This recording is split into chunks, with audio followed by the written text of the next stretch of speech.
بسم اللہ الرحمن الرحیم۔ السلام علیکم ورحمۃ اللہ وبرکاتہ۔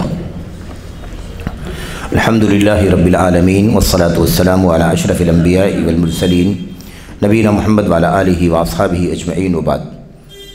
برادران اسلام، دینی اور ملی بھائیوں، نوجوان دوستوں، احباب اور بزرگوں، قابل احترام ماں اور بہنوں، عزیز بچوں، جدید مناہج کی حقیقت کے آج کے اس سیشن میں، پہلے سیشن میں انشاءاللہ تبارک و تعالی منہج سے متعلق ایک بہت ہی اہم سوال اور وقت کا بہت ہی حساس موضوع، جو صحیح عقیدے اور صحیح منہج کے علماء کے لیے اور ایسے ہی امت کے ناصحین اور خیرخواہوں کے لیے بہت زیادہ فکر مندی کا مسئلہ ہے، اس مسئلے سے متعلق یہ سوال ہے پرانا، اور اس کا جواب بھی موجود ہے، لیکن اس کی حساسیت اور اس مسئلے کی جو سنگینی ہے، اسے آج بھی ایسے ہی محسوس کیا جا رہا ہے جیسے اس وقت محسوس کیا گیا تھا جب یہ سوال کیا گیا تھا۔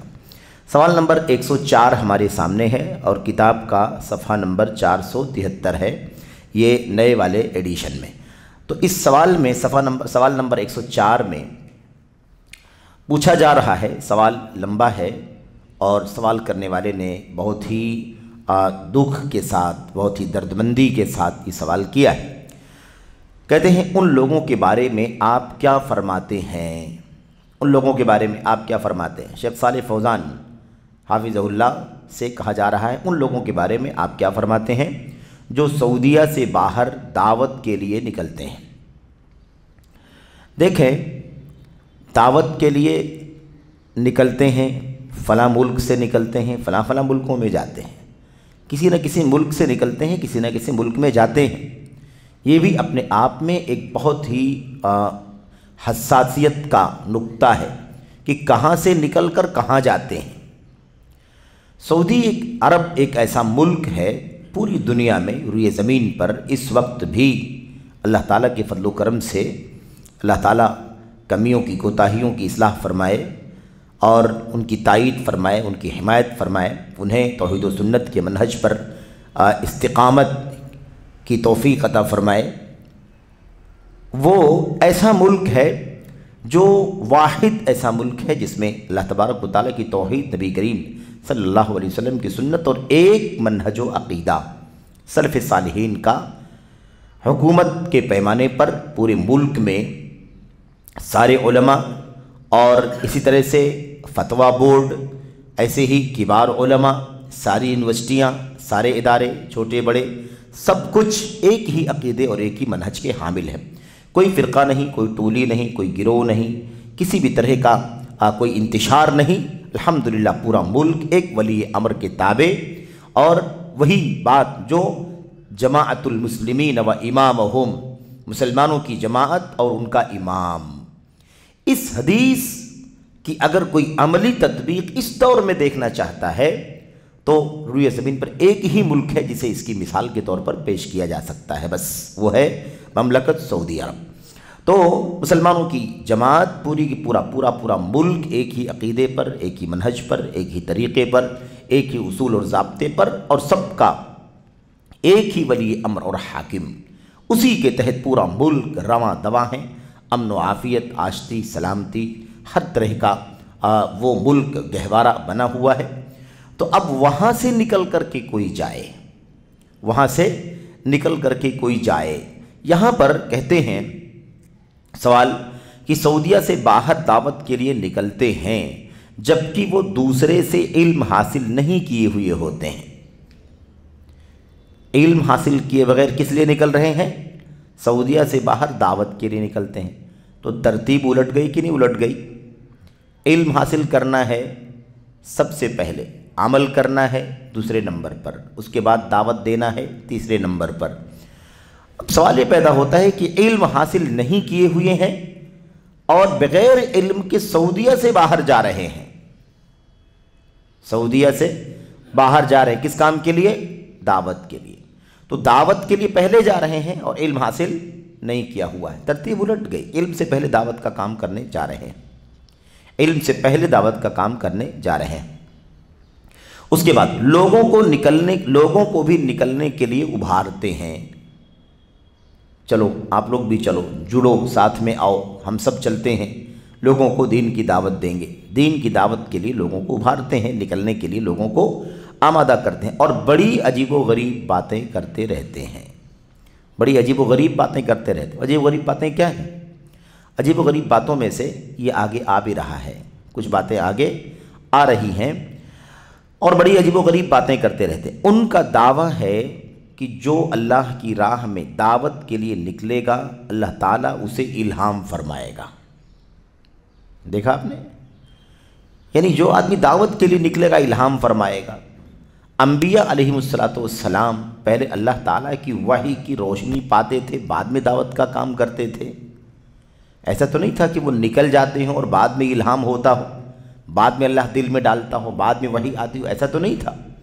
اللہ تعالیٰ کا جو کلام، اللہ کا جو پیغام آتا، انبیاء اسے پہنچاتے۔ اب انبیاء کی بات بھی نہیں ہے، یہ تو عوام کی بات ہے اور بے علموں کی بات ہے، عام طور پر جو جہلاء ہوتے ہیں ان کی بات چل رہی ہے۔ یہ بات کہنا کہ جو لوگ دعوت کے اندر نکلیں گے، دعوت کا کام کرنے کے لیے نکلیں گے، ان پر انہیں الہام ہوگا، یعنی اللہ تعالیٰ ان کے دل میں باتوں کو ڈالے گا، دل میں باتوں کو ڈالے گا۔ الہام خفیہ طور پر، پوشیدہ طور پر دل میں کسی چیز کا ڈال دیا جانا الہام کہلاتا ہے۔ اب یہ عقیدہ کتنا خطرناک ہے کہ آپ باہر نکلیں گے دعوت کا کام کرنے کے لیے تو اللہ تعالیٰ آپ کے دل میں الہام کرے گا۔ بدعقیدگی ہے یہ تصوف کا عقیدہ ہے، صوفیت کا عقیدہ ہے، جن کا دین ہی الہام پر، کشف پر، کرامات پر، خوابوں پر، منامات پر ہے نا، مراقبے پر، اس طرح کے بہت سارے الفاظ بھی انہوں نے بنا رکھے ہیں جن سے وہ اپنے عقیدے اور اپنے منہج کو جوڑے ہوئے ہیں اور اسی بات کو ان لوگوں کے سامنے پیش کرتے ہیں۔ تو اب یہ عقیدہ کہ جو اللہ کی راہ میں دعوت کے لیے نکلے گا اللہ تعالیٰ اسے الہام فرمائے گا، کتنی عجیب و غریب بات ہے۔ کہاں سے یہ بات لے کر کے آئے؟ قرآن میں ہے، سنت میں ہے، کہاں ہے یہ بات؟ میرے بھائیوں، اس طرح کی باتیں یہ کرتے ہیں تو یہ عجیب بات ہے، غریب بات ہے، واقعی قرآن و سنت سے اس کا کوئی لینا دینا نہیں ہے۔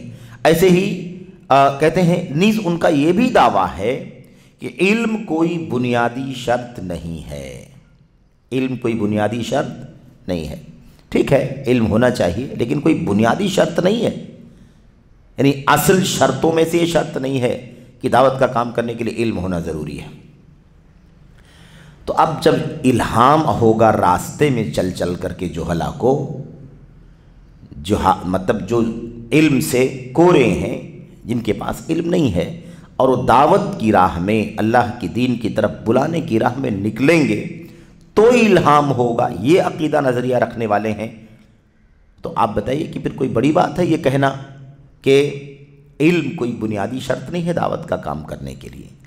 اگر الہام کے بجائے قرآن کریم کو پڑھتے، سنت کو پڑھتے سیکھتے تو سمجھ میں آتا کہ علم بنیادی شرطوں میں سے، علم دعوت اللہ کے لیے بنیادی شرطوں میں سے ایک شرط ہے، اولین شرط ہے، بلکہ اولین شرط ہے۔ اللہ تبارک و تعالیٰ نے قرآن کریم کے اندر خود اپنے نبی علیہ السلام کے حوالے سے بیان فرمایا، ادعو الی اللہ علی بصیرہ، میں تو علم کے ساتھ لوگوں کو اللہ کی دعوت دیتا ہوں، اللہ کی طرف بلاتا ہوں، اور یہی کام میرے پیروکار بھی کرتے ہیں۔ علی بصیرہ انا ومن اتبعنی، میں اور میرے پیروکار، یہی طریقہ ہے، علم اور بصیرت اور یقین کے ساتھ جو بات ہم کہہ رہے ہیں، عقیدے کی، ایمان کی، عمل کی، اس پر پورا یقین ہے اور اس کی طرف ہم دعوت دیتے ہیں۔ تو اگر قرآن اور سنت کو پڑھنے سے علم حاصل ہوگا تو اس میں پتہ چلے گا کہ دعوت کے لیے بنیادی شرط علم ہے،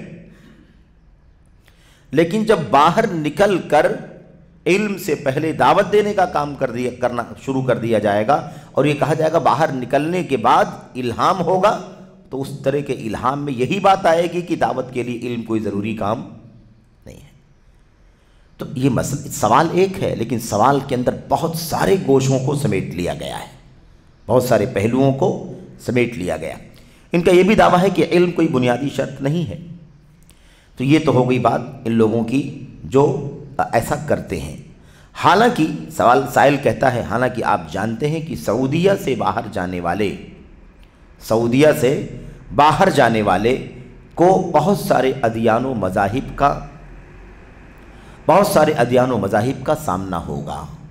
سعودی عرب میں توحید ہے، سنت ہے، اسلام ہے، نبی علیہ السلام کے صحابہ کرام کا مشن ہے، منہج ہے۔ وہاں تو کوئی الحاد نہیں، وہاں تو کوئی بے دینی نہیں، وہاں تو عیسائیت نہیں، وہاں تو یہودیت نہیں، وہاں تو قبر پرستی نہیں، وہاں تو ہے نا، اور اشتراکیت نہیں، فلاں نہیں، فلاں، سارے انحرافات یہ سب کہاں ملیں گے؟ جب باہر نکلیں گے تو دنیا بھر کے عقائد، نظریات، افکار کے لوگوں سے سامنا ہوگا۔ کہتے ہیں کہ سعودیہ سے باہر جانے والے کو بہت سارے ادیان و مذاہب کا سامنا ہوگا اور اس سے بہت سارے سوالات کیے جائیں گے۔ ایک آدمی دعوت کے لیے باہر نکلے گا، جس ملک میں جائے گا وہاں کے لوگ پوچھیں گے، جہاں جائے گا وہاں کے لوگ سوال کریں گے۔ تو اب مسئلہ یہ ہے کہ الگ الگ عقیدے، نظریات، دین، دھرم، ازم، افکار والے لوگ موجود ہیں، سب لوگ الگ الگ سوالات کریں گے۔ ایک آدمی علم سے کوڑا ہے، کیسے جواب دے گا؟ جو آدمی علم سے عاری ہے، یتیم ہے، علم ہے ہی نہیں اس کے پاس، وہ تو نکلا ہے اس لیے کہ نکلوں گا تو مجھے الہام ہوگا، نکلوں گا تو الہام ہوگا۔ تو آپ بتائیے، سوال کرنے والا کہہ رہا ہے کہ آپ بتائیے کہ سعودیہ سے باہر نکلنے کے بعد تو بہت سارے لوگوں سے اس کا سابقہ ہوگا، سامنا ہوگا، بھلا وہ ان سے کیسے سامنا کرے گا، کیسے ان کو سمجھائے گا، کیسے ان کے سوالات کے جوابات دے گا؟ ان کے بہت ساری شبہات آئیں گے، بہت سارے اعتراضات آئیں گے، وہ کہاں سے جواب دے گا جب اس کے پاس علم نہیں ہے؟ اور علم حاصل کرنا بنیادی شرط نہیں ہے اس کے نزدیک۔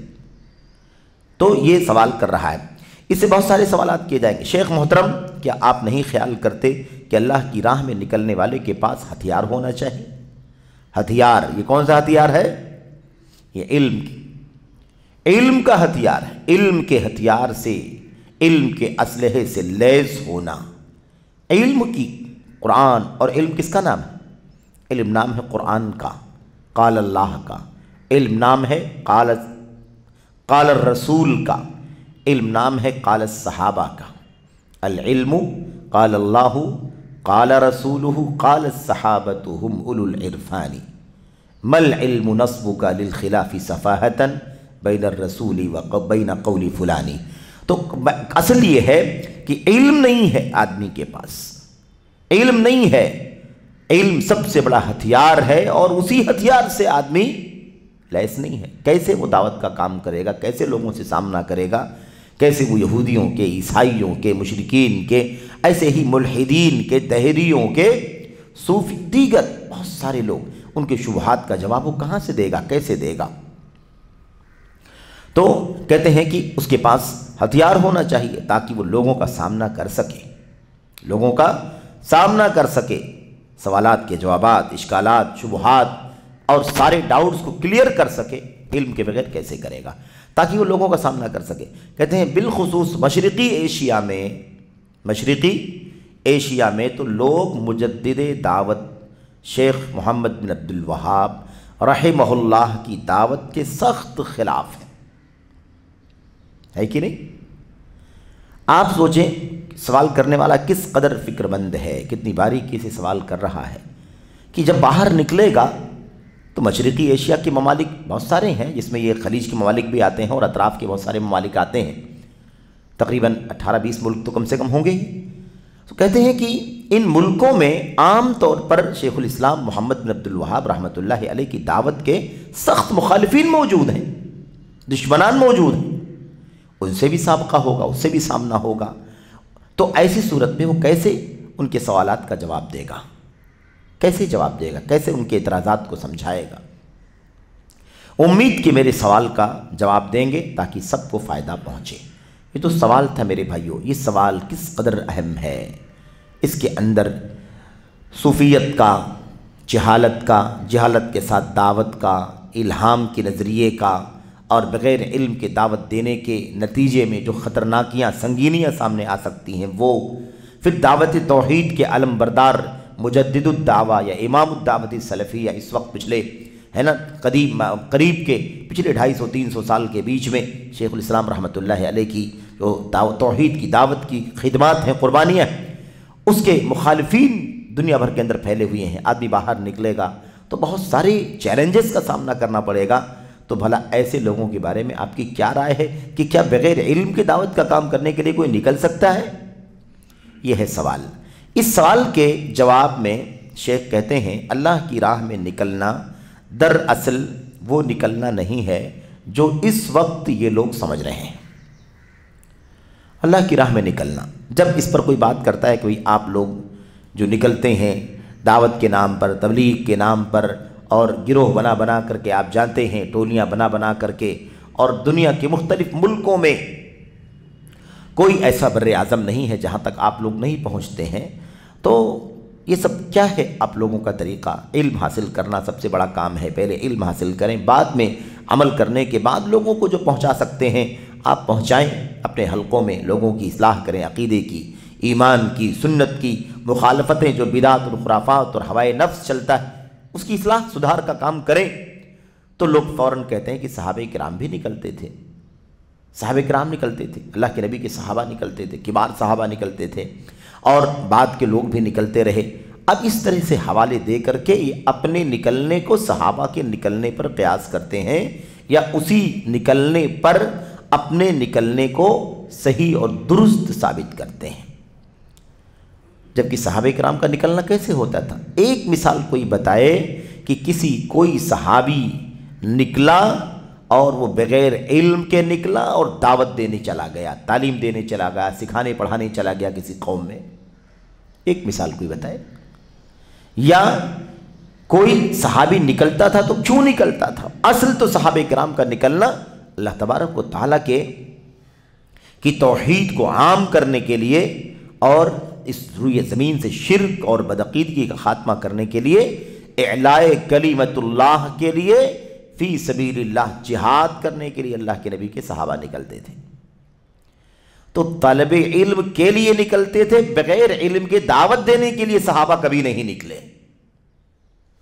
اللہ کے نبی صلی اللہ علیہ وسلم کے پاس لوگ آئے، اسلام کی دعوت عام ہو رہی تھی، قبائل دور دراز کے الحمدللہ اسلام کی دولت سے، اسلام کی نعمت سے مشرف ہو رہے تھے۔ اب جب ان کو اسلام مل جاتا، اسلام کی نعمت مل جاتی، تو قبیلے کے بعض نمائندے آتے اللہ کے نبی علیہ الصلوۃ والسلام کے پاس، ہمارے علاقے میں اسلام کی دعوت عام ہوئی ہے، لوگوں نے شرک سے، کفر سے توبہ کیا ہے، اے اللہ کے نبی ہم چاہتے ہیں کہ آپ اپنی طرف سے کوئی معلم بھیج دیجئے، کوئی ہے نا ہم سب کی اصلاح کرنے والا بھیج دیجئے، جو ابھی نئے نئے مسلمان ہوئے ہیں ان کو دھیرے دھیرے صحیح عقیدہ، صحیح ایمان، صحیح عمل اور ساری اسلام کی جو تعلیمات ہیں اس سے روشناس کرائے، بتائے۔ تو اللہ کے نبی علیہ الصلوۃ والسلام اپنے صحابہ میں سے کسی کو بھیج دیا کرتے تھے، اور اسی سلسلے میں واقعہ بھی پیش آیا تھا جو 70 صحابہ کرام کے قتل کا اور شہادت کا واقعہ پیش آیا تھا۔ وہ بھی اسی پس منظر کا تھا، دھوکہ دینے والوں نے دھوکہ دیا اور لے جا کر کے ان 70 علماء کرام کو، قرائے صحابہ کو بڑی بے دردی سے قتل کر دیا۔ تو کہنے کا مطلب یہ ہے کہ اللہ کی نبی صلی اللہ علیہ وسلم نے صحابہ کرام کو بھیجا تو علماء صحابہ کو بھیجا، جو علم والے صحابہ تھے ان کو تعلیم دینے کے لیے بھیجا۔ وہ نکلتے تھے تو تعلیم دیتے تھے، لوگوں کو توحید و سنت بتاتے تھے، اسلامی احکام اور شریعت کے مسائل کی واقفیت کراتے تھے۔ صحابہ کرام ایسے تو نہیں نکلتے تھے کبھی۔ تو اصل یہ ہے کہ ان کا نکلنا اور ان صحابہ کا نکلنا جس پر یہ اپنی بات کی تبریر کر رہے ہیں، اپنے نکلنے کو کا وجہ جواز پیش کر رہے ہیں، ان دونوں میں کوئی تال میل نہیں، دونوں چیزیں الگ الگ ہیں۔ تو شیخ صراحت کے ساتھ کہتے ہیں اللہ کی راہ میں نکلنا دراصل وہ نکلنا نہیں ہے جو اس وقت یہ لوگ سمجھ رہے ہیں، بلکہ اللہ کی راہ میں نکلنا غزوے کے لیے نکلنا ہے۔ اللہ کی راہ میں نکلنا کیسے ہے؟ غزوے کے لیے نکلنا ہے۔ اللہ کے نبی، اللہ کے کلام کی آیتیں، اللہ کے نبی علیہ السلام کی حدیثیں اس معنی میں ایک دو نہیں بہت ساری ہیں کہ اللہ کی راہ میں اللہ کے کلمے کی سربلندی کے لیے وہ صحابہ کرام نکلتے تھے، یا پھر آپ کے صحابہ کو اپنے صحابہ کو آپ بھیجتے تھے کسی قوم کی، کسی قبیلے کی تعلیم کے لیے، اصلاح کے لیے، تو وہ عالم فاضل امام ہوتا تھا۔ ہم تصور بھی نہیں کر سکتے ان صحابہ کے علم کا، ہمارے ذہن و دماغ میں مطلب وہ احساس بھی نہیں آ سکتا کہ وہ صحابہ علم اور باریکیاں اور تقویٰ اور للہیت کے کس اعلیٰ مقام پر فائز تھے۔ وہ صحابہ تعلیم دینے کے لیے جاتے تھے۔ یہ کہاں سے مطلب قیاس ہے، قیاس مع الفارق بھی کہنا ہلکا ہوگا کہ مطلب یہ جوہلا کی ٹیم نکلتی ہے دعوت کا کام کرنے کے لیے اور استدلال کرتے ہیں صحابہ کرام کے نکلنے سے۔ صحابہ کرام کا نکلنا اور یہ نکلنا، ان دونوں میں زمین اور آسمان کا انتر، فرق، دونوں میں کوئی تال میل نہیں میرے بھائیوں۔ تو صاف بات یہ ہے اس وقت جسے یہ لوگ نکلنے کا نام دے رہے ہیں وہ بدعت ہے، سلف سے ثابت نہیں ہے۔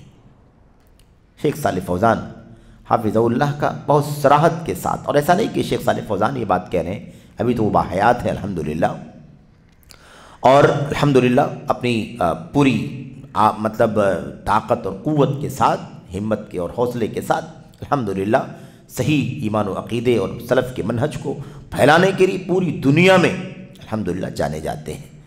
تو اللہ تعالیٰ ان کو صحت دے، عافیت دے، ان کی عمر دراز کرے اور ان سے امت کو خوب فائدہ پہنچائے۔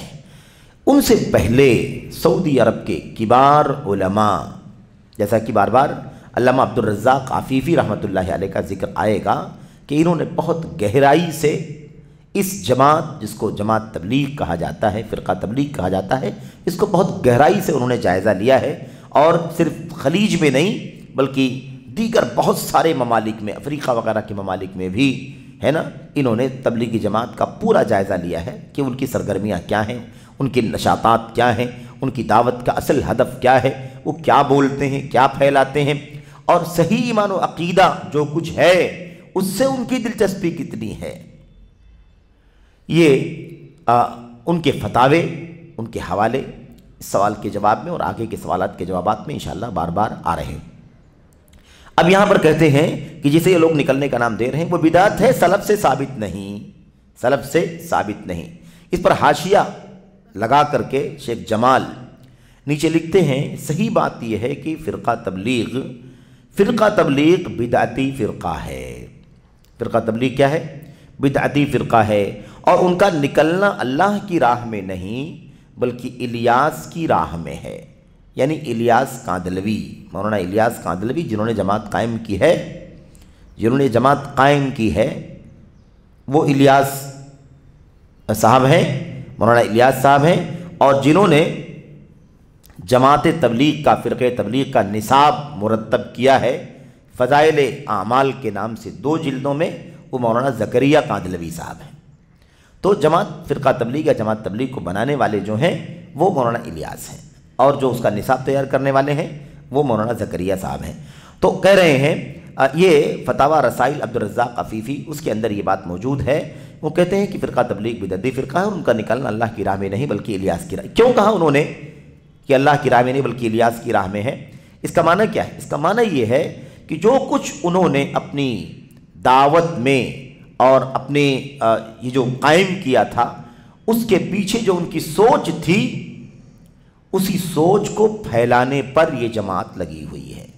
اگر یہ جماعت یہ چاہتی کہ اللہ کے دین کی دعوت کی اساس کیا ہے، کس بات کی دعوت دینا ہے، بار بار آپ دیکھیں، بار بار یہ بھی حوالہ جماعت تبلیغ کے بھائی دیتے ہیں کہ یہ انبیاء کا کام ہے، رسولوں کا کام ہے، دعوت اور تبلیغ انبیاء علیہ السلام کا مشن ہے۔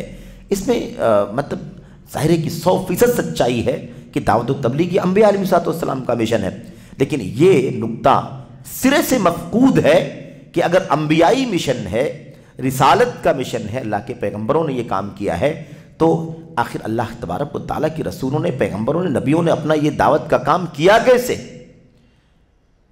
اللہ تبارک و تعالیٰ کی طرف سے وحی کی روشنی میں وہ علم سے لیس ہوتے تھے، مسلسل وحی کا سلسلہ جاری ہوتا تھا، اور وہ اللہ تعالیٰ کے پیغام کو اللہ کے بندوں تک پہنچاتے تھے۔ تو یہ اصل میں ہے کہ یہ سوچ ہی نہیں ہے سرے سے جماعت تبلیغ کی کہ اسے اس دین کو، اس عقیدے کو، اس منہج کو، اس عمل کو کتاب و سنت اور سلف امت کی تعلیمات کی روشنی میں پڑھا جائے، سیکھا جائے، اور اس کے بعد لوگوں کو تعلیم دی جائے۔ بس ایک نصاب تیار ہے، بس اسی کو آگے پہنچانا ہے۔ 10 سال 20 سال 30 سال لوگوں کی عمریں لمبی لمبی گزر گئیں، لوگ اسی پر چلتے رہتے ہیں، لیکن یہ نہیں سمجھتے کہ انبیائی مشن ہے تو انبیاء علیہ السلام کی دعوت کا جو ماحصل ہے، خلاصہ ہے، وہ کیا ہے۔ اب جماعت تبلیغ کے جو عقائد ہیں، نظریات ہیں، وہ اس سے پہلے کچھ آئے ہیں اور آگے بھی آئیں گے۔ یہ علامہ عفیفی رحمۃ اللہ علیہ کے فتوے کو یہاں پر نوٹ کیا گیا۔ کہتے ہیں اسی طرح اللہ کی راہ میں نکلنا یہ بھی ہے کہ ایک عالم اپنے امکانیات، یعنی جتنا اس کے لیے پاسبل ہے اور قدرت کے مطابق جتنی طاقت ہے اس کے مطابق اللہ کی دین کی دعوت کے لیے نکلے۔ کون نکلے؟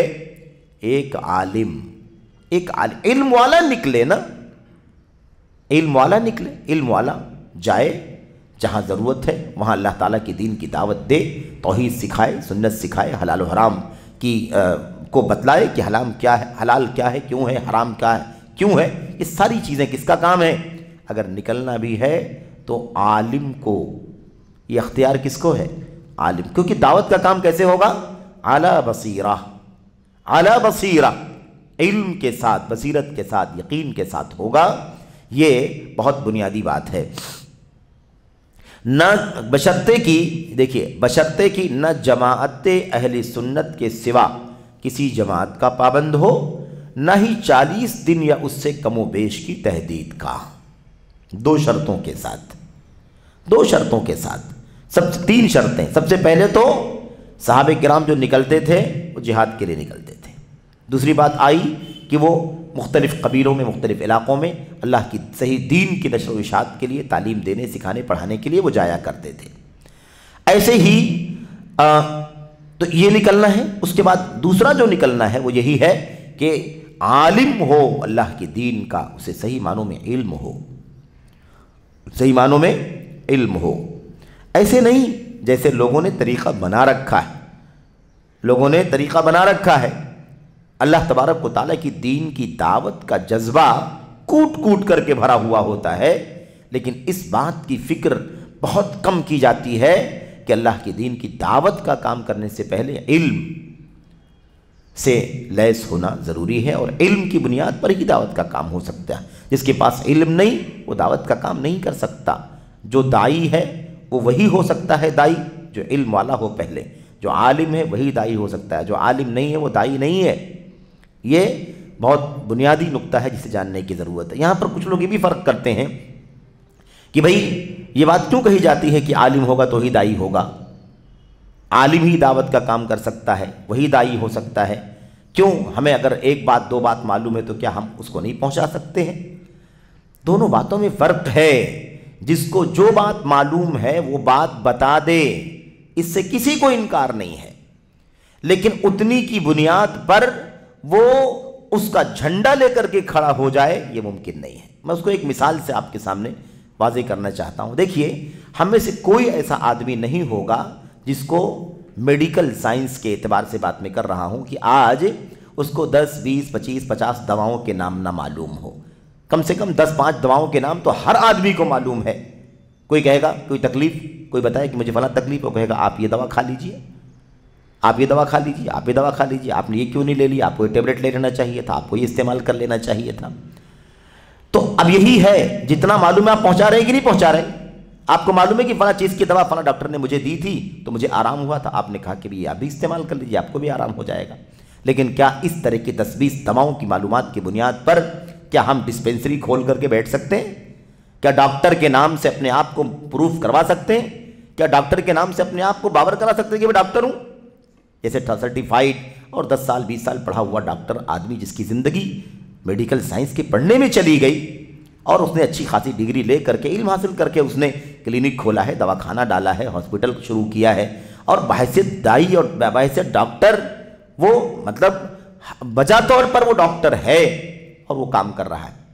اسے قطع نظر کہ اس کے بعد بھی پریکٹس کرنا اور اس کے پیچھے بڑے لوگوں کے، بڑے ڈاکٹروں کی ماتحتی میں رہ کر کے اس کی مشق کرنا اور بیماریوں کی تشخیص کرنا اور دواؤں کا صحیح مقام کیا ہے، اس کا استعمال ایگزیکٹ کہاں ہوگا، ان تمام چیزوں کے بعد وہ اس کا اہل بنتا ہے۔ تو جیسے 10-20 دواؤں کے نام جاننے سے یہ لازم نہیں آتا کہ کوئی آدمی اب بحیثیت ڈاکٹر آ جائے میدان کے اندر۔ ہاں وہ دوائیں جو جانتا ہے بتائے، وہ مجھے معلوم ہے، میں آپ کو بتاؤں، آپ کو معلوم ہے، آپ مجھے بتائیں، اس سے کس کو انکار ہے؟ یہی ہے بلغوا انی ولو آیا کا معنی، جتنا معلوم ہے اتنا بتا دو۔ تو اگر آپ کو 10 دوائیں معلوم ہیں، جب ضرورت پڑے بتا دیں آپ، لیکن آپ دواخانہ کھول کر کے تو نہیں بیٹھ سکتے، ڈاکٹر صاحب تو نہیں ہو سکتے آپ، سرجن تو نہیں ہو سکتے، اسپیشلسٹ تو نہیں ہو سکتے آپ نے کسی چیز کے۔ تو یہی مسئلہ ہے، بلغوا انی ولو آیا کا محل کیا ہے اور اسے استعمال کہاں کیا جا رہا؟ کوئی اس کا منکر نہیں ہے۔ بلغوا انی ولو آیا اللہ کی نبی کی حدیث ہے، اور اس کا معنی کیا ہے، اس کا مفہوم کیا ہے، یہ اہل علم جانتے ہیں۔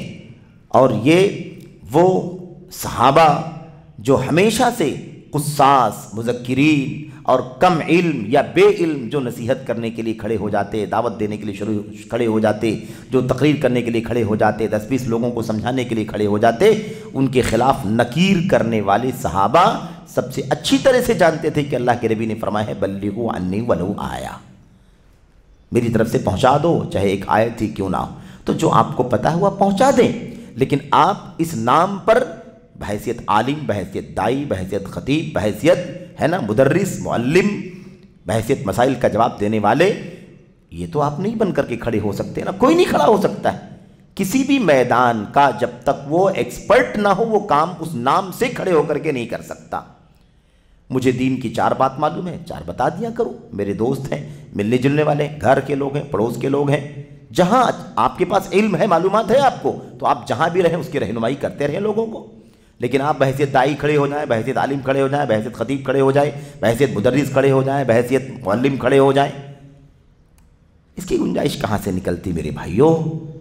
ہم نے مثال آپ کے سامنے پیش کی، وہ مثال یہی ہے، وہ مثال یہی ہے کہ جیسے آدمی کو 10-20 دواؤں کے نام معلوم ہے تو وہ بتائے لوگوں کو، رہنمائی کرے، اور ہر آدمی بتاتا بھی ہے میں نے فلاں دوا استعمال کی، آپ مجھے فائدہ ہوا آپ بھی استعمال کریں، لیکن اس سے لازم نہیں آتا ہے کہ اب وہ آدمی اتنی معلومات کی بنیاد پر اپنے آپ کو ڈاکٹر باور کرائے۔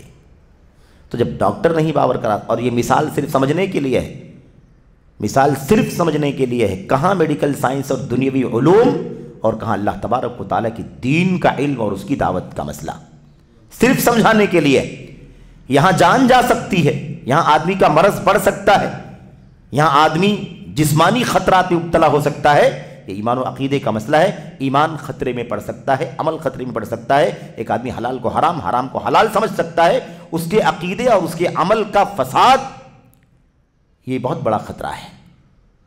تو یہ سمجھانے کے لیے صرف اور صرف یہ بات ہے، اور اس بات اس تناظر میں ہے کہ نبی کریم صلی اللہ علیہ وسلم نے بھی بات بیان فرمائی تھی، من تطبب ولم يعلم منه طب فهو ضامن، جو آدمی ڈاکٹری کرنا شروع کر دے جبکہ وہ ڈاکٹری کا علم نہ رکھتا ہو اور ایسا کر رہا ہو، تو اس کے اس عمل کے نتیجے میں اگر کچھ نقصان ہوتا ہے، مریض کا، بیمار کا نقصان ہوتا ہے، اللہ کے نبی نے فرمایا وہ ضامن ہے۔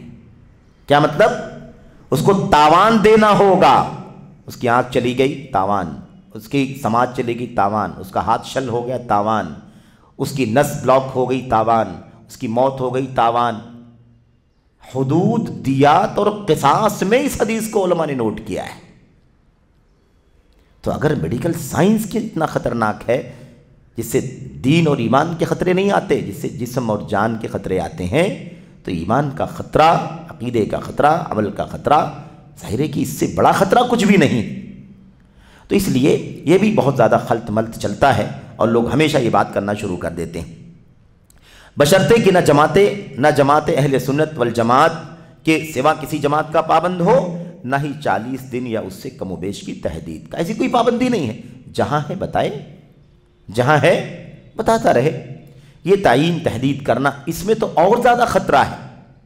یہ جو 3 دن 10 دن 40 دن وغیرہ کی جو تعین ہے، اس میں سب سے بڑا مسئلہ تو یہ ہے کہ ایسی کوئی تعین، ایسا کوئی طریقہ تو مطلب ہے نہیں کہ ایسی کوئی تحدید ہونی چاہیے، ایک بات۔ دوسری بات یہ ہے کہ اگر یہ تحدید ہو کہ 40 دن کے لیے نکلنا ہے، تو اس میں خطرات کتنے زیادہ ہیں۔ 40 دن کے لیے نکلنا ہے، شریعت سے اس کی کوئی دلیل ہے نہیں، اب اس آدمی کی ذمہ داریاں ہیں، اس کے بال بچے ہیں، اس کے گھر کے لوگ ہیں، اس کے بوڑھے ماں باپ ہیں، بیماریاں ہیں، تکلیف ہیں، مسائل ہیں، آج کل کے حالات کے فتنے ہیں، بدامنی ہے، بہت سارے خطرناکیاں ہیں، اسے کیوں پابند کیا جا رہا ہے 40 دن کا؟ اسے کیوں پابند کیا جا رہا ہے؟ پھر اتنے دنوں میں وہ دعوت کے لیے نکلا ہے، سوال یہ پیدا ہوتا ہے کہ جب وہ ایک دن نہیں بلکہ 1 گھنٹہ نہیں 10-20 منٹ بھی لوگوں کو صحیح ایمان و عقیدہ اور عمل بتانے کا علم نہیں رکھتا ہے تو 40 دنوں تک اس امتحان میں کیسے گزارے گا وہ؟ یہ خطرناک مسائل ہے کہ نہیں مسائل ہے؟ ایسے بہت سارے پہلو ہیں اور اس میں کوئی شک نہیں ہے کہ کتاب و سنت کے دلائل اور سلف امت کی سیرت کے علاوہ جہاں بھی انسان جائے گا اسے بہت ساری خطرناکیوں کا سامنا کرنا پڑے گا. اسی لیے وہی ہمارے لیے اصل ہے, وہی ہمارے لیے آئیڈیل ہے. کہتے ہیں اسی لیے اسی طرح سے داعی کے لیے ضروری ہے کہ وہ علم والا ہو. بلغوا انی ولو آیا, پہنچاؤ میری طرف سے اگر وہ ایک آیت ہی کیوں نہ ہو. تو مسئلہ یہی ہے نا, بلغوا پہنچاؤ. یہ تو دیکھ رہے ہیں لوگ بلغوا پہنچاؤ, لیکن یہ نہیں دیکھ رہے کہ اللہ کے نبی نے فرمایا انی میری طرف سے پہنچاؤ. اس کے لیے علم چاہیے کہ وہ ہے بھی نبی کی بات کی نہیں ہے, وہ ہے بھی نبی کا فرمان کی نہیں, وہ بھی نبی کی تعلیم ہے کہ نہیں. اس کے لیے آپ کو حوالے چاہیے, دلائل چاہیے. آپ قرآن جانیں, سنت جانیں, صحت جانیں, ضعف جانیں, سب جانیں, تب پتہ چلے گا. اور پھر اس کا مدلول کیا ہے, اس کا استدلال کیا ہے, وہ کہاں تک درست ہے نہیں درست ہے.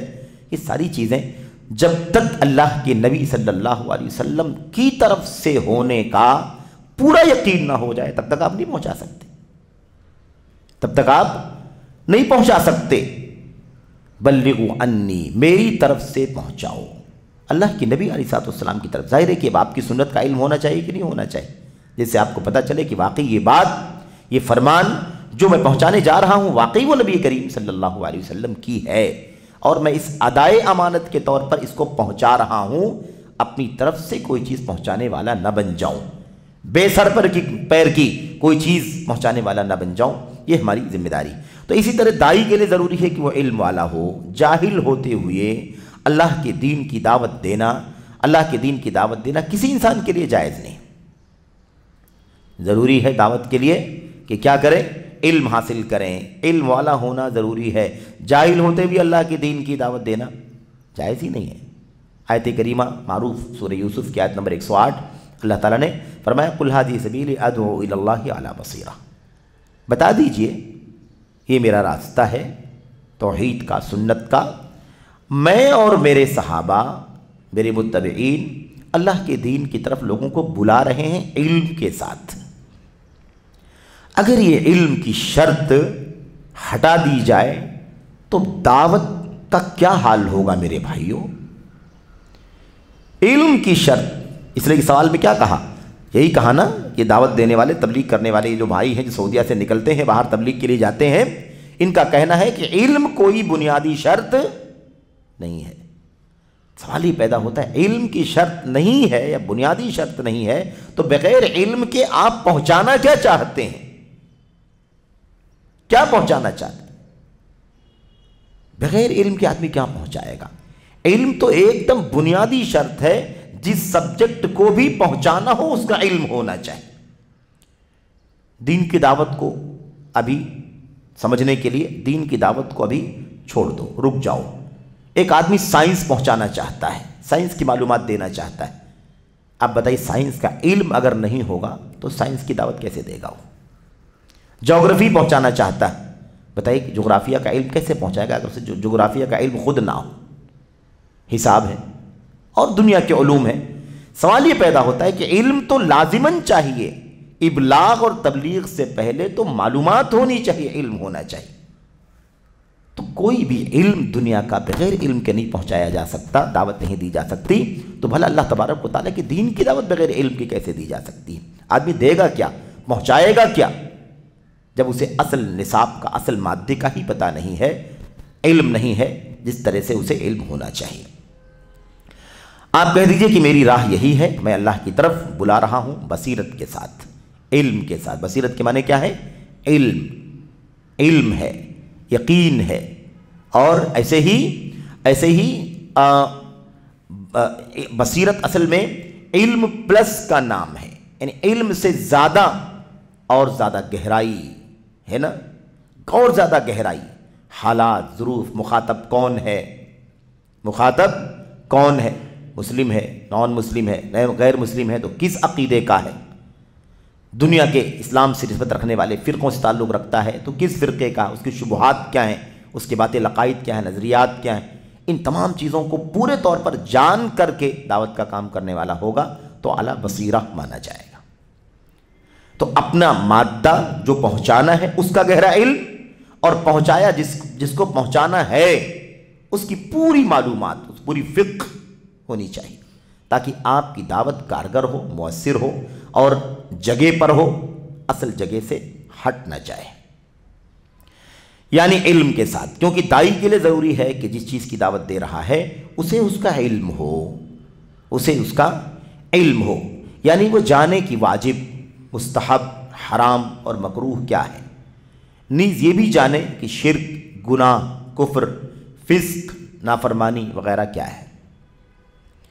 پوری شریعت کو شیخ نے چند الفاظ میں اکٹھا کر دیا، عقائد سے لے کر کے مسائل تک ساری چیزوں کو اکٹھا کر دیا۔ دیکھا آپ نے، اسے علم ہو یعنی وہ جانے کہ مستحب کیا ہے، حرام کیا ہے، مکروہ کیا ہے، یہ بھی جانے کہ شرک کیا ہے، گناہ کیا ہے، کفر کیا ہے، فسق کیا ہے، نافرمانی کیا ہے۔ یہ منفیات بیان کر رہے ہیں، اس کا اصل جو مثبتات ہیں، توحید کیا ہے، سنت کیا ہے، ایمان کیا ہے، اخلاص کیا ہے نا، یہ ساری چیزیں معلوم ہو، اس کے ساتھ ساتھ یہ بھی معلوم ہو۔ اسی طرح اسے انکار منکر کے درجات اور اس کی کیفیت کا بھی علم ہو۔ ہم نے آپ سے کہا نا کہ بصیرت علم و زیادہ کا نام ہے۔ بصیرت کس کا نام ہے؟ علم اور مزید کا نام ہے۔ یعنی معلومات ہے، قرآن جانتے ہیں، حدیث جانتے ہیں، سنت جانتے ہیں، سب جانتے ہیں، لیکن اس کے ساتھ ساتھ یہ بھی معلوم ہونا چاہیے انکار کرنا ہے تو انکار منکر کے درجات کیا ہیں، انکار کرنا تو اس کی کیفیت کیا ہے، کیسے کریں، کب کریں، کس سے مخاطب کس طرح سے ہونا چاہیے، ساری چیزوں کو جاننے کا نام بصیرت ہے۔ ان تمام چیزوں کا نام بصیرت ہے۔ جو نکلنا، جو خروج، نکلنا حصول علم سے غافل کرے وہ باطل ہے۔ حصول علم سے غافل کرے وہ باطل ہے۔ ایسے نکلنے کو نکلنا کہا ہی نہیں جائے گا، بیکاری ہے وہ کیا ہے؟ باطل ہے، رائے گاں ہے، ضائع ہے ایسا نکلنا، کوئی حاصل نہیں ہے ایسے نکلنے کا جو علم سے غافل کرے۔ کیونکہ طلب علم فرض ہے اور علم سیکھنے سے حاصل ہوتا ہے۔ انما العلم بالتعلم، علم کو سیکھنا پڑے گا تو ملے گا۔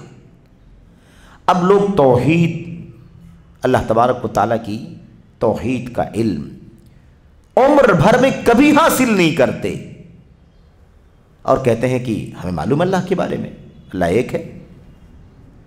میرے بھائیوں، کتنی خطرناک بات ہے۔ توحید کا علم اسے بھی سیکھنا پڑے گا، قرآن کی آیتوں میں ہے، اللہ کے نبی کی حدیثوں میں ہے، صحابہ کرام کی فقہ اور فہم میں ہے، اسے پڑھنا پڑے گا، سیکھنا پڑے گا، تب توحید کا علم حاصل ہوگا۔ اگر آدمی نہیں سیکھے گا تو علم کہاں سے حاصل ہوگا؟ تو انما العلم بالتعلم، علم سیکھنے سے حاصل ہوتا ہے۔ تو نکلنا حصول علم سے غافل کرے وہ باطل ہے، کیونکہ طلب علم فرض ہے اور علم سیکھنے سے حاصل ہوتا ہے، الہام سے حاصل نہیں ہوتا ہے۔ الہام یعنی کوئی کہے کہ میرے دل میں یہ بات آئی ہے، تو آپ کے دل میں تو بہت کچھ آ سکتا ہے، وہ جو بات آئی ہے آپ کے دل میں وہ بات مستند ہے، معتبر ہے، اس کی دلیل کیا ہے؟ اور جو سورس ہے آپ کے دل میں آنے کا وہ کون ہے؟ ایسے تو پورا دین لوگوں کی اپنی خواہشات اور جذبات کا کھلواڑ بن جائے گا۔ جیسے صوفیوں نے ہی حرکت کی، صوفیہ نے، ان کے بزرگوں کو الہام ہو رہا ہے، ان کے بزرگوں کے سامنے کشف ہو رہا ہے، یعنی سارے پردے بندے اور اللہ کے بیچ میں کھل جا رہے ہیں، منامات، خواب آ رہے ہیں، کرامات ہو رہے ہیں۔ انہی کو پورے طور پر کیا بنا دیا انہوں نے؟ دین بنا دیا ہے۔ یہ دین ہے، جبکہ دین کا کوئی سورس نہیں ہے، دین کا کوئی مرجع نہیں سوائے اللہ کی کتاب کے اور نبی کریم صلی اللہ علیہ وسلم کی سنت کے، اس کے علاوہ کوئی تیسرا مرجع ہے ہی نہیں۔ اصل مرجع یہی ہے، یہیں سے دین آیا ہے۔ اب اسی کے ساتھ جب دین آیا ہے تو اب اس کو عملی طور پر برتنے اور سمجھنے کے لیے ظاہر ہے کہ اس کا عملی نمونہ چاہیے تھا، وہ نبی کریم صلی اللہ علیہ وسلم نے بیان کیا، بتایا، تو جن لوگوں نے سب سے پہلے دیکھا سمجھا وہ صحابہ کرام تھے۔ اس لیے صحابہ کرام کی فقہ اور فہم کو بھی اللہ تبارک و تعالیٰ نے اپنی کتاب میں، نبی نے اپنی سنت میں ان کو مرجع قرار دیا، آئیڈیل قرار دیا، انہیں اسوہ قرار دیا، ان کو مثال بنایا، ان کو سمپل بنا دیا، ان کو نمونہ بنا دیا۔ تو اصل سورس کتاب و سنت ہے۔ کتاب و سنت میں صحابہ کا مقام، ان کا درجہ اور ان کے راستے پر چلنا، جیسے انہوں نے سمجھا ہے ویسے سمجھنا، یہ واجب قرار دیا گیا۔ تو اصل سورس کیا بنے؟ اصل سورس قرآن کریم اور نبی کریم صلی اللہ علیہ وسلم کی سنت۔ صاف کہتے ہیں کہ علم سیکھنے سے حاصل ہوتا ہے، علم الہام سے حاصل نہیں ہوتا ہے۔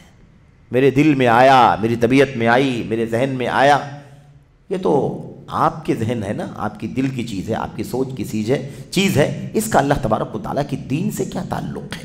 ہر آدمی کے دل میں بہت کچھ آتا ہے، تو الہام سے حاصل نہیں ہوتا، بلکہ یہ گمراہ صوفیوں کی خرافات ہے۔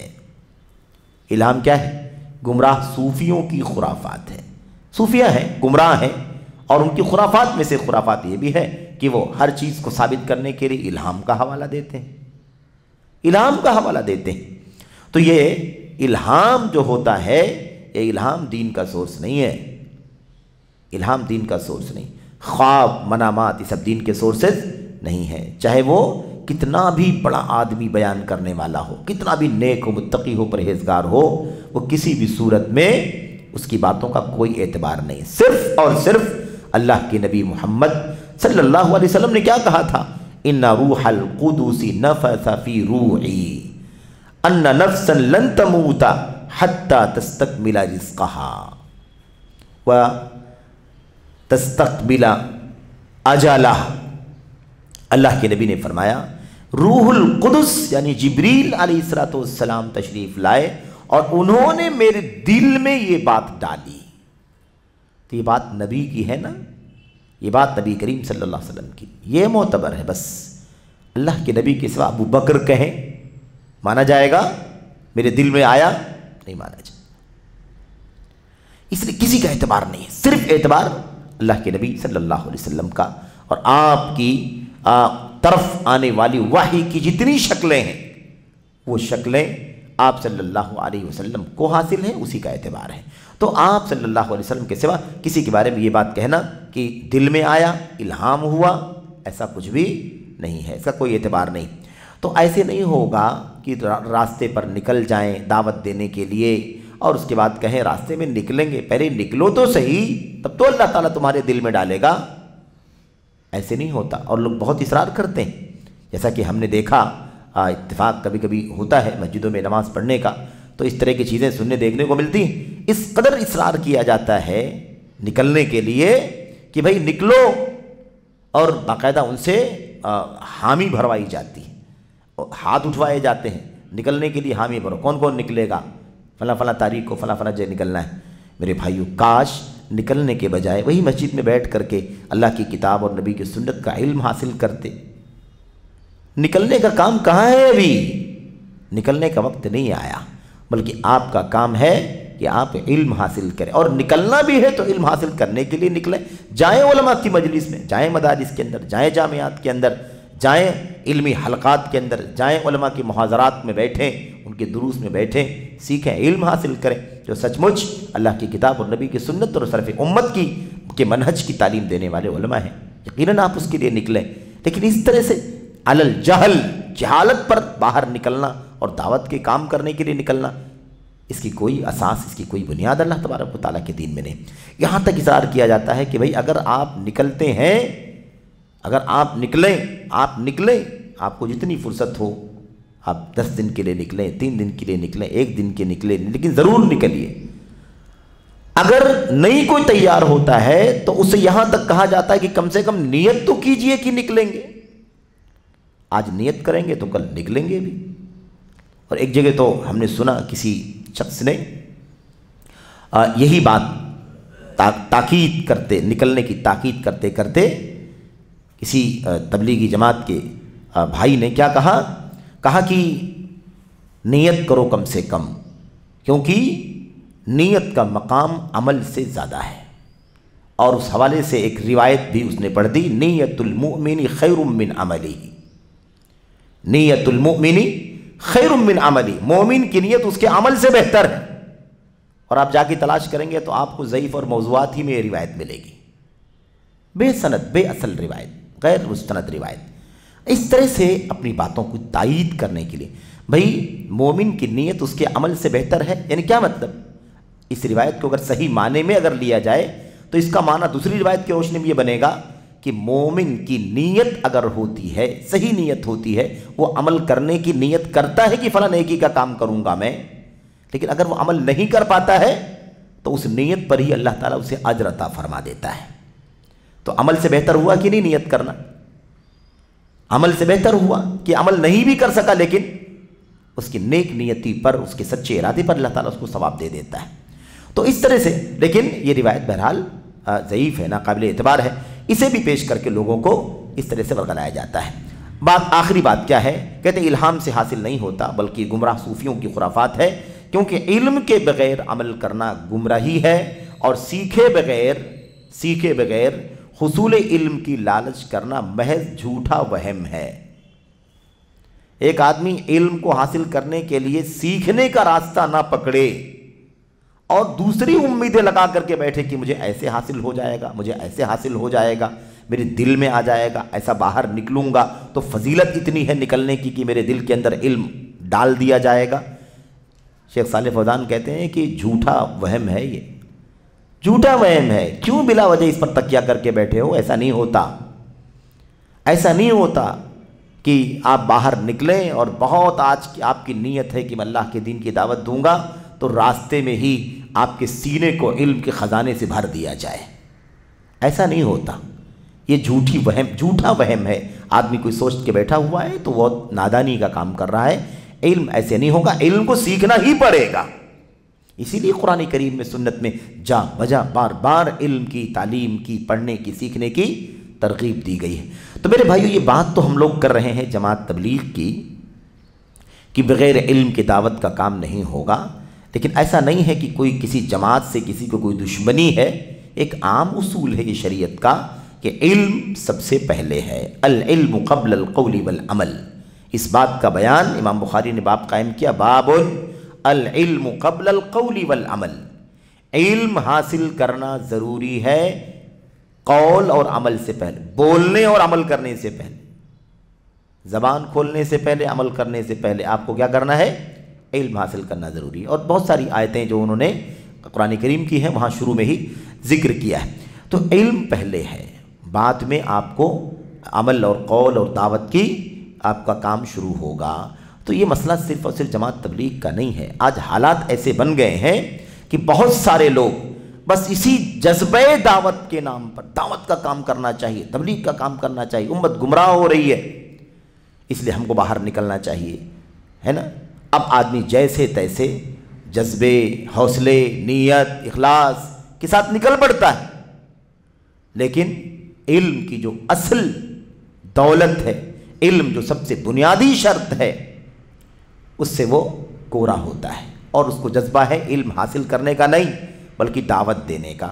یہ وقت سے پہلے ہے، یہ علم حاصل کرنے کا کام پہلے ہے، اور علم حاصل کرتے رہیں، جو معلومات ہوتی رہے وہ اپنے ماتحتوں میں، اپنے ملنے جلنے والوں میں، اپنے سرکل میں، اپنے کلاس میں، اپنے جاب میں، اپنے پڑوس میں، جہاں جہاں آپ کو اٹھنا بیٹھنا ہوتا ہے، آپ کو جو معلومات ہے اس علم کی روشنی میں لوگوں کو آپ بتاتے رہیے، اس سے کسی کو انکار نہیں ہے۔ لیکن لوگ سمجھتے ہیں کہ نہیں، ہم جو ہے وہ باقاعدہ وہی مقام جو مقام اہل علم کا ہے، اسی مقام پر اب ہم کو بھی فائز ہو جانا چاہیے۔ یہ سب سے خطرناک مسئلہ ہے۔ تو بغیر علم کے دعوت کا کام کرنے والے اگر جماعت تبلیغ کے لوگ غلط کرتے ہیں تو کوئی بھی غلط کرتا ہے میرے بھائی، کوئی بھی غلط کرتا ہے، کیونکہ اصول سب کے لیے ہے۔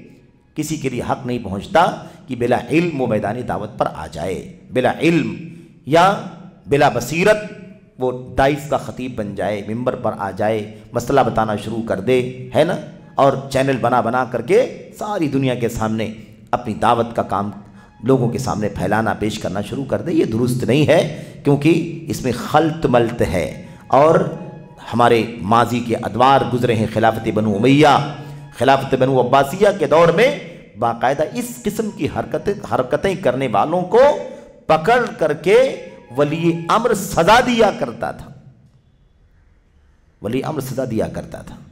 تم نے یہ کیسے حرکت کی؟ کس نے اختیار دیا کہ تم دعوت کا کام کیوں کھڑے ہو کے لوگوں کو تقریر کرنے لگے، کیوں کھڑے ہو کے لوگوں کو سمجھانے لگے؟ اور بعض صحابہ کرام نے عمر بن خطاب رضی اللہ تعالیٰ عنہ نے صحابہ کرام نے عمر بن خطاب رضی اللہ تعالیٰ عنہ کے دور خلافت میں باقاعدہ اجازت مانگی کہ میں لوگوں کو نصیحت کرنا چاہتا ہوں، تقریر کرنا چاہتا ہوں، درس دینا چاہتا ہوں۔ عمر بن خطاب نے ان کو منع کیا کہ نہیں جا سکتے، آپ نہیں کر سکتے۔ آج کا دور ایسا ہو گیا ہے کہ لوگ کہیں گے کیوں منع کیا عمر بن خطاب رضی اللہ تعالیٰ عنہ نے؟ کار خیر سے منع کیا؟ کیا عمر بن خطاب رضی اللہ تعالیٰ عنہ کار خیر سے منع کر سکتے ہیں؟ نہیں، اس لیے منع کیا انہوں نے، کار خیر سے منع نہیں کیا، اس کار میں خیر نہیں تھا اس لیے منع کیا۔ اور ولی امر تھے، وہ جانتے تھے کہ کیا کرنا چاہیے کیا نہیں جانتے۔ امت کی خیر خواہی، امت کے ساتھ نصح اور ان کے ساتھ ہمدردی سب سے بڑی یہ ہے کہ امت کو گمراہی سے بچایا جائے، جہالت سے بچایا جائے، اور مختلف انداز کے فتنوں میں مبتلا ہونے سے بچنے کا ایک ہی ذریعہ ہے کہ علم کو اس کے اصل سورس سے جن لوگوں نے پورے طور پر حاصل کیا ہے، جیسے اس کو حاصل کرنے کا حق ہے، وہ پورے طور پر اس مشن پر آ جائیں۔ ورنہ جو پورے طور پر حاصل کرنے والے نہیں ہیں وہ اپنے علم کے مطابق جہاں بیٹھیں، جہاں رہیں، وہاں لوگوں کی اصلاح کرتے رہیں۔ آیت ملی پہنچا دو، حدیث ملی پہنچا دو، صحابہ کرام کا اثر ملا پہنچا دو، آپ کو جو بھی حلال حرام معلوم ہے آپ پہنچا دو، بالکل اس سے کسی کو انکار نہیں۔ یہ تو ہر اسی اعتبار سے بلغوا انی ولو آیہ کا معنی سمجھنے کی ضرورت ہے، ورنہ ایسے ہو جائے گا کہ کسی کو تھوڑی بھی شدھ بدھ ہے تو ممبر پر ہے، تھوڑی بھی معلومات ہے تو وہ ڈائس کا مقرر ہے، تھوڑی بھی معلومات ہے تو حلقے درس بنا رکھا ہے، تھوڑی بھی معلومات ہے تو سوال و جواب کی مجلس سجا رکھی، تو ایسا ہو جائے گا، کھلواڑ ہو جائے گا میرے بھائیو اللہ تبارک و تعالیٰ کے دین کا۔ اس لیے اللہ کے دین کو اسی طرح سیکھو، اسی طرح سمجھو، اسی طرح پھیلاؤ جیسے اللہ کے دین کا مزاج ہے۔ قرآن و سنت کے اندر اور سلف امت کی سیرت کے اندر اس کی ساری تعلیمات اور ہدایات موجود ہیں۔ اللہ سے دعا ہے کہ اللہ تعالی ہم سب کو صحیح سمجھنے کی اور صحیح عمل کرنے کی توفیق عطا فرمائے، آمین یا رب العالمین۔ وصلی اللہ وسلم وبارک علی نبینا محمد وعلی آلہ وصحبہ اجمعین۔ والسلام علیکم ورحمۃ اللہ وبرکاتہ۔